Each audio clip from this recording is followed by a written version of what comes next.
पटना आज अचानक उबल पड़ा। गांधी मैदान से लेकर जेपी गोलंबर तक, मुख्यमंत्री आवास से लेकर राजभवन तक, बेली रोड से लेकर पटना का डकबंगला चौराहा तक, सब कुछ आज छात्रों के हवाले था।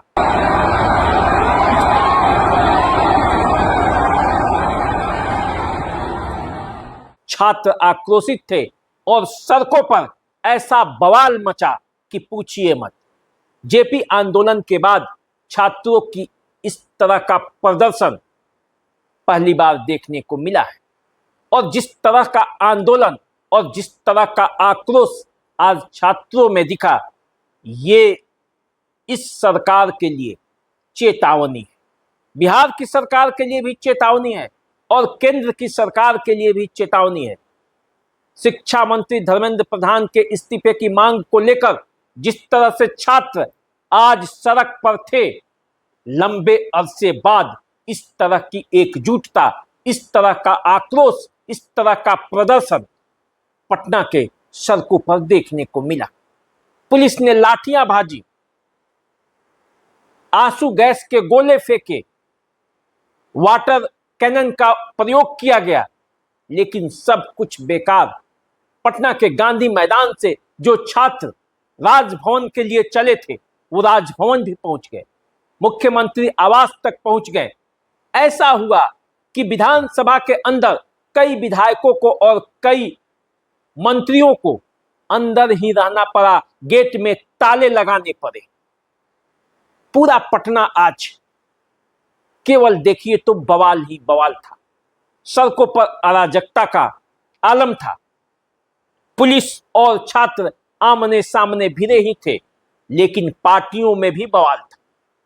बीजेपी ने आज राहुल गांधी के खिलाफ, राहुल गांधी के एक्शन के खिलाफ, कांग्रेस के खिलाफ आज प्रदर्शन किया। सदाकत आश्रम तक गए और जब सदाकत आश्रम तक पहुंचे तो वहां पूरा मामला रणक्षेत्र में बदल गया। एक तरफ से कांग्रेस के कार्यकर्ता थे और दूसरे तरफ से बीजेपी के कार्यकर्ता।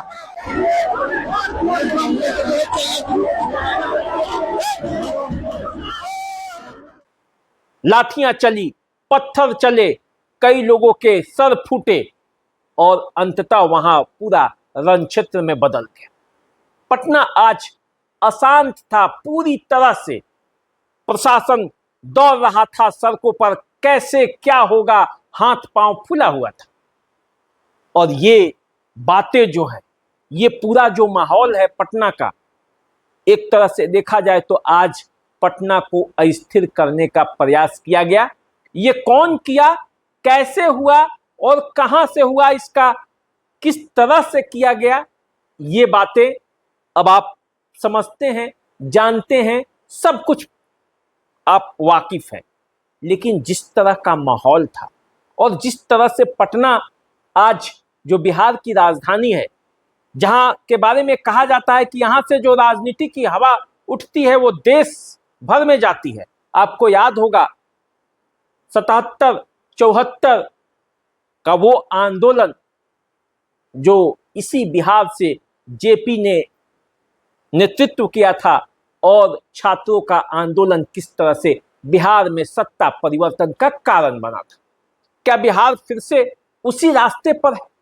क्या बिहार में फिर से उसी तरह के आंदोलन करने का प्रयास किया जा रहा है? क्या सरकार बात को समझ नहीं रही है या समझते हुए भी वो समझना नहीं चाहती? पूरे मामले को आपको समझना है, जानना है तो हमारे साथ बने रहिए, क्योंकि देखिए आज जो पटना में हमने देखा, आपने देखा और सभी लोगों ने देखा, किसी से छुपा नहीं हुआ पटना में आज क्या क्या हुआ।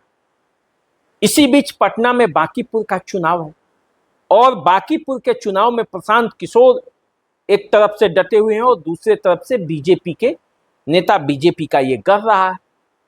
तो हर तरह के हथकंडे अपनाए जाएंगे और हर तरह की बातें होंगी, लेकिन सरकार कहां सोई है। विधानसभा भी चल रहा है और विधानसभा के अंदर भी सवाल उठाए जा रहे हैं और इधर सड़कों पर जो आलम है वो आपने देखा। आज दिन भर पटना की सड़कें अशांत रही, विधानमंडल में सवाल पूछे जा रहे थे, विधानसभा में बैठकर सवाल जवाब किए जा रहे थे, और इधर सड़कों पर तांडव था, सड़कों पर हड़कंप था, सड़कों पर लोगों को परेशानियों का सामना करना पड़ रहा था, लेकिन आम लोगों को पूछने वाला कौन है। अब देखिए, आज की परिस्थितियां और सरकार की रवैया सब कुछ आपके सामने है। जैसे ही विधानसभा का सत्र शुरू होने वाला था, उससे पहले पास निर्गत करने को लेकर 2 पत्रकारों का पास जो है उसको सस्पेंड कर दिया गया था, और उसके खिलाफ में मीडिया कर्मियों ने अपना माइक रख दिया। किसी तरह का कोई भी रिपोर्टिंग नहीं होगा विधानसभा के अंदर, और विधानसभा से जुड़ा हुआ। अंततः सरकार को घुटने टेकने पड़े। लेकिन सड़कों पर भी उसी तरह का हाल, मीडिया का भी 2 धारा बट चुका है। एक पर आरोप लगता है कांग्रेस वाले हैं, एक पर आरोप लगता है बीजेपी वाले हैं, और इस तरह का आरोप रिपोर्टिंग के दौरान भी लगते रहे, होता रहा, और पटना पूरी तरह से जलता रहा।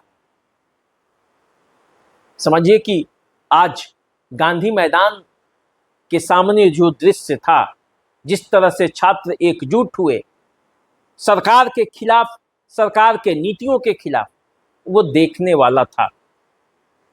बीजेपी आज कमर कसकर तैयार थी, सड़क पर उतर गई, और उतरी नहीं बल्कि कांग्रेस कार्यालय के पास पहुंच गई, और कांग्रेस कार्यालय में प्रदर्शन करने का, कांग्रेस कार्यालय के पास धरना देने का, कांग्रेस कार्यालय के पास जाकर राहुल गांधी को घेरने का प्रयास। और उधर से कांग्रेस वाले भी तैयार थे, लाठी उधर से भी तैयार थी और लाठी इधर से भी तैयार था।